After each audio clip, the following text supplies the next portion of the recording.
Welcome friends, শুরু করছি জুলাই মাসের মডেল অ্যাক্টিভিটি টাস্ক অষ্টম শ্রেণীর জন্য। ঠিক আছে, 1 নম্বর আছে 3টা কোশ্চেন এমসিকিউ বিভাগ, বহুমুখী উত্তরধর্মী প্রশ্ন। এখানে 3টা প্রশ্ন আছে। প্রথম প্রশ্ন হচ্ছে -2/3 একটি অখণ্ড সংখ্যা, ঋণাত্মক পূর্ণ সংখ্যা, মূলদ সংখ্যা, স্বাভাবিক সংখ্যা। তাহলে বুঝতে পারি যাচ্ছে -2/3 অখণ্ড সংখ্যা নয়, তাই তো। ঋণাত্মক আছে কিন্তু পূর্ণ সংখ্যা নয়, ভগ্নাংশ আছে পূর্ণ সংখ্যা নয়, স্বাভাবিক সংখ্যাও নয়। খুব সহজ একটা প্রশ্ন। -2/3 একটা মূলদ সংখ্যা। মূলদ সংখ্যা কাকে বলে আমরা জানি, যেসব সংখ্যাকে p/q আকারে প্রকাশ করা যায়। অবশ্যই কিউ নট ইকুয়াল টু কী হবে, 0। যেসব সংখ্যাকে p/q আকারে প্রকাশ করা যায় সেসব সংখ্যাকে বলবো আমরা মূলদ সংখ্যা। তাহলে -2/3 একটি মূলদ সংখ্যা। 2 নম্বর বলেছে চিত্রে আয়তাকার জায়গাটির দৈর্ঘ্য এবং প্রস্থের পরিমাপ থেকে ক্ষেত্রফলে পরিমাপের রাশিটির এক্সের সহগ কত হবে বের করতে বলেছে। ঠিক আছে, তো এখানে অনেকভাবেই করা যায়। আমরা যদি দৈর্ঘ্যর সাথে প্রস্থ গুণ করি তাহলে ক্ষেত্রফল পাই। তাছাড়া সহজ প্রসেস, আমার এখানে x² তো না, আমার কার চেয়েছে, এক্সের সহগ চেয়েছে। তাহলে এক্সের সাথে আমি এখানে কি গুণ করলে, এখানে গুণ করলে x² হয়ে যাবে। আর এক্সের সাথে এই 3 গুণ করলে কত হবে, 3x, তখন এক্সের সহগ পাবো। তাহলে এক্সের সাথে এটা গুণ করলে পাবো, তাহলে এখানে কত সহগ হবে, -3, তাই তো। তাহলে এটার সঙ্গে যেটা ক্ষেত্রফল বেরোবে, দৈর্ঘ্যের সাথে প্রস্থ যেটা গুণ করলে পাবো, তার এক্সের সহগ হবে কত, ডি নম্বর অপশন -3। যদি আমরা গুণও করি তবু সেটাই পাবো। ঠিক আছে, নেক্সট 3 নম্বর বলেছে কি, নিচে প্রতি জোড়া সম্পর্কগুলির মধ্যে সঠিক জোড়া সম্পর্কটি হলো কোনটা, যেখানে ইউ বি মূলত সংখ্যা এবং a not equal to 0, b not equal to 0। তাহলে এখানে প্রথমটা বলেছে a+b equal to b+a, a+b b+a, a-b b-a। Actually বিনিময়যোগ্য দেওয়া আছে, বিনিময় প্রক্রিয়া। তা আমরা জানি যোগ আর গুণ বিনিময় নিয়ম সিদ্ধ করে, মানে যোগের ক্ষেত্রে a+b ইকুয়ালস টু হয় b+a, আর গুণের ক্ষেত্রে হয় a ইন্টু বি সমান হবে b ইন্টু a। এটা সত্য। যোগের ক্ষেত্রে বিনিময় নিয়ম সিদ্ধ করে, গুণের ক্ষেত্রে বিনিময় নিয়ম সিদ্ধ করে। কিন্তু বিয়োগ, গুণের ক্ষেত্রে বিয়োগ আর ভাগফল বিনিময় নিয়ম সিদ্ধ করে না। ঠিক আছে, বিয়োগ আর ভাগফল বিনিময় নিয়ম সিদ্ধ করে না। তাহলে দেখা যাক, a+b ইকুয়াল টু b+a এটা সঠিক, কিন্তু a-b b-a এটা সঠিক নয়, কারণ মাইনাস বিনিময় নিয়ম সিদ্ধ করে না। তাহলে প্রথমটা সঠিক নয়। a×b ইকুয়াল টু b×a গুণ বিনিময় নিয়ম সিদ্ধ করে, ঠিক আছে, কিন্তু এটা আবার ভাগ দিয়েছে, ভাগ বিনিময় নিয়ম সিদ্ধ করে না, তাহলে এটাও হবে না অ্যান্সার। a+b, এখানে প্লাস ইকুয়াল টু b+a যোগ বিনিময় নিয়ম সিদ্ধ করে, কিন্তু ভাগ আবার বিনিময় নিয়ম সিদ্ধ করে না। এখানে বলছে a ভাগফল b not equal to b ভাগফল a। হ্যাঁ, এ ভাগফল বিনিময় নিয়ম সিদ্ধ করে না, বিও a-b not equal to b মানে বিয়োগ বিনিময় নিয়ম সিদ্ধ করে না। তাহলে এখানে উত্তর হবে কোনটা, ডি নম্বর উত্তর। আশা করি বুঝা গেছে। মনে রাখবে, যোগ আর গুণ বিনিময় নিয়ম সিদ্ধ করে, ভাগ আর বিয়োগ বিনিময় নিয়ম সিদ্ধ করে না। তাহলে ভাগ সিদ্ধ করে না বলছে, নট ইকুয়াল নয়, আর বিয়োগ বিনিময় নিয়ম সিদ্ধ করে না। নেক্সট 2 নম্বর, সত্য মিথ্যা বের করতে বলেছে। 3টা প্রশ্ন দিয়েছে, সত্য অথবা মিথ্যা লেখো।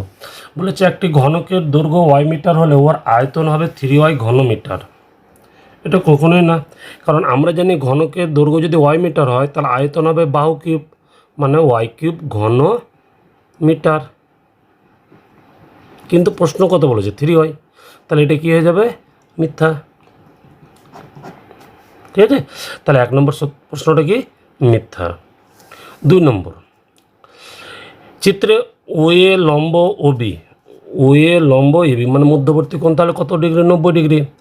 কোণ ইওবিকে সমদ্বিখণ্ডিত করলে যে দুটি কোণ উৎপন্ন হয় তারা পরস্পরের পূরক কোণ।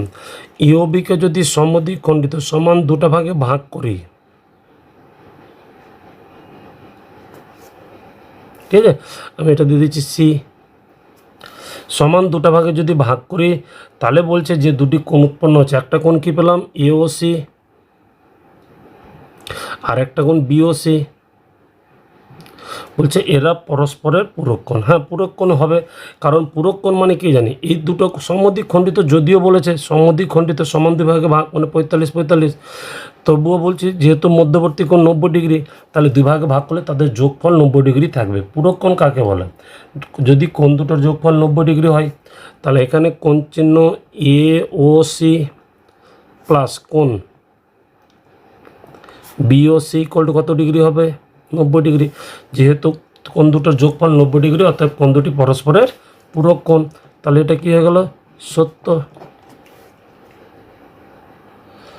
নেক্সট 3 নম্বর, একটি সরলরেখার বাইরের কোনো বিন্দু দিয়ে ওই সরলরেখার সমান্তরাল অসংখ্য সরলরেখা আঁকা যায়।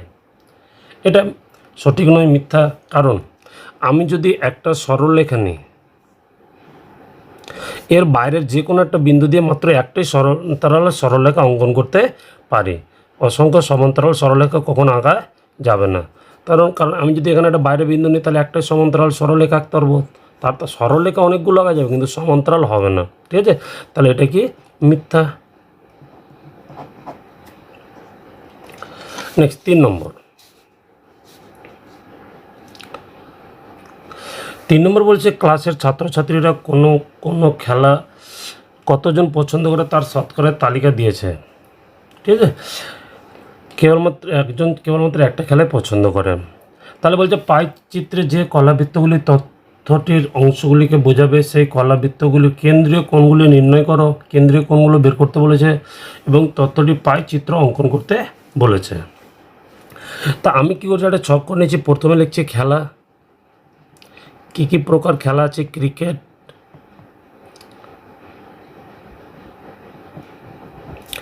Football, badminton. ঠিক আছে, খেলা পছন্দ করা ছাত্রছাত্রীর সংখ্যা,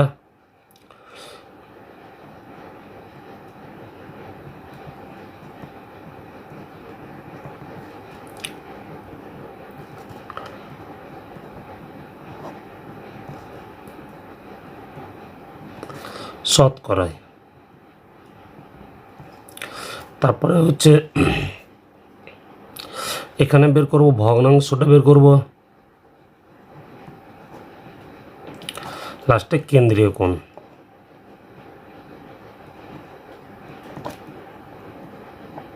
ঠিক আছে, তাহলে ক্রিকেট পছন্দ করে তো কতজন বলেছে? 60 জন, ফুটবল 30 জন, ব্যাডমিন্টন 10 জন।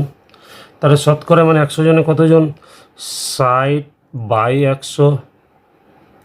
শূন্যর সাথে শূন্য কাটলে 2 দিয়ে কাটলে হবে 3, 2 দিয়ে কাটলে কত? 5, তাহলে 3/5। তাই তো? ফুটবল পছন্দ করে কত? 30/100, শতকরা 100 জনের মধ্যে, তাহলে একটা করে শূন্য কাটলে হয়ে যাবে 3/10। ব্যাডমিন্টন পছন্দ করে 10/100, তাহলে কত? 1/10। তাহলে কেন্দ্রীয় কোণ কীভাবে পাবো? কেন্দ্রীয় কোণ পাবো যে ভগ্নাংশটা পেলাম তার সাথে 360 গুণ করে দেব। ঠিক আছে, 5 7 35, তাহলে 1 বাচ্চা 2, 5 2 10।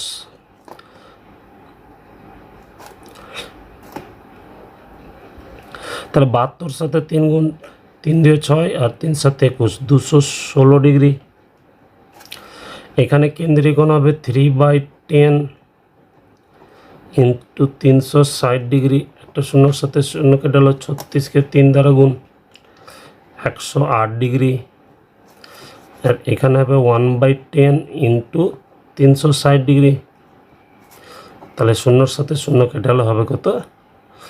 36 ডিগ্রি। তাহলে কেন্দ্রীয় কোণগুলো আমরা কী কী পেলাম? একটা 216 ডিগ্রি, একটা 108 ডিগ্রি আর একটা 36 ডিগ্রি। এবার বলছে তথ্যটি পাই চিত্র অঙ্কন করতে বলেছে। নেক্সট, পাই চিত্রর জন্য আমরা করব কি? একটা বৃত্ত অঙ্কন করব। ঠিক আছে, আমি একটা বৃত্ত অঙ্কন করে নিচ্ছি।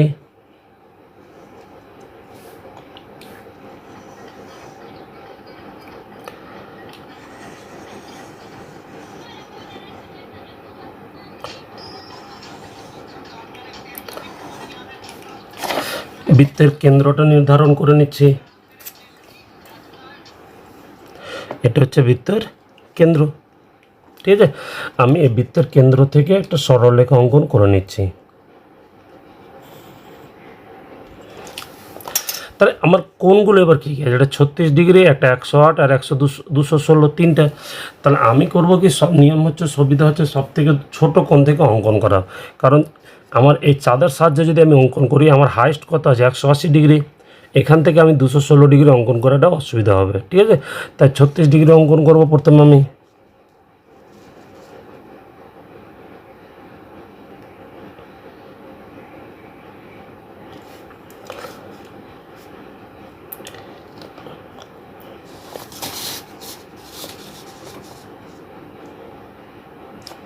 ছত্রিশ ডিগ্রি বুঝলাম।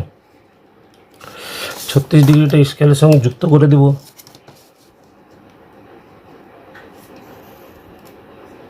তাহলে এই যে 36 ডিগ্রি পেলাম আমি, এটা এটা কারা পছন্দ করে?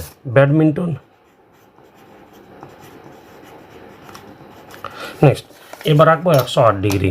তো খাতাটা ঘুরে নেবো, এখান থেকে 108 ডিগ্রি আঁকবো।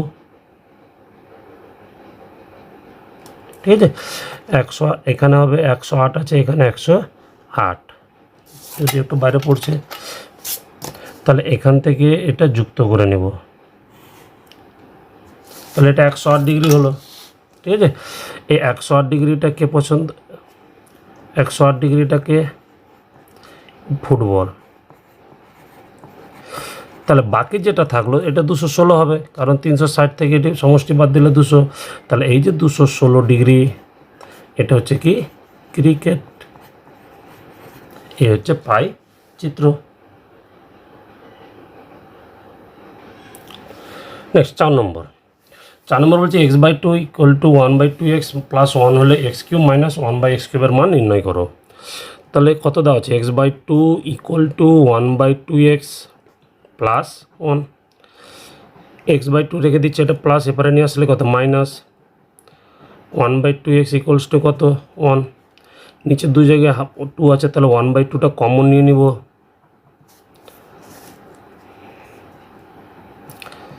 কত থাকবে? x মাইনাস, এখানে 2 কমন নিচে তাহলে 1/x = কত? 1।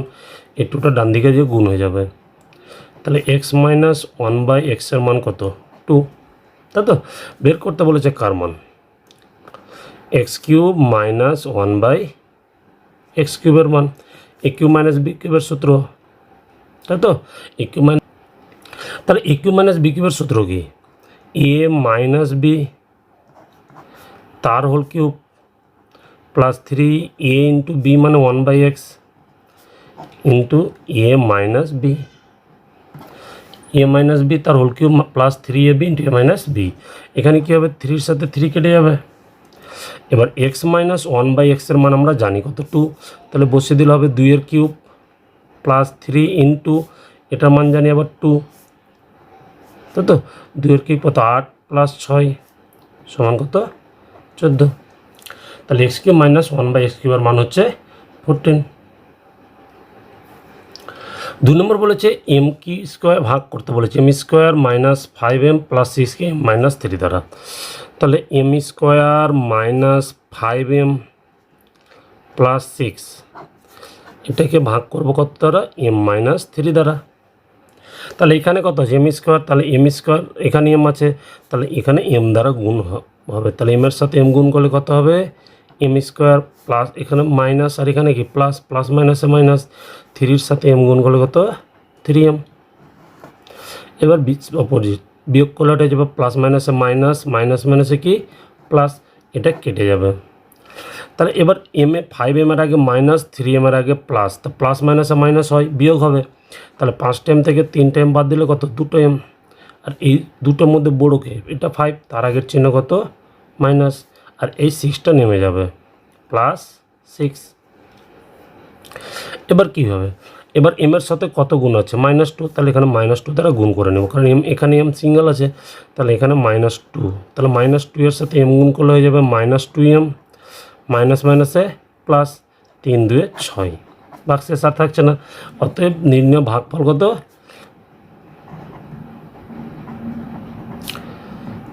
M minus 2। ঠিক আছে, এই হলো জুলাই মাসের অ্যাক্টিভিটি টাস্ক। পরবর্তী ভিডিওগুলো পাওয়ার জন্য চ্যানেলটা সাবস্ক্রাইব করবে, লাইক ও শেয়ার করবে।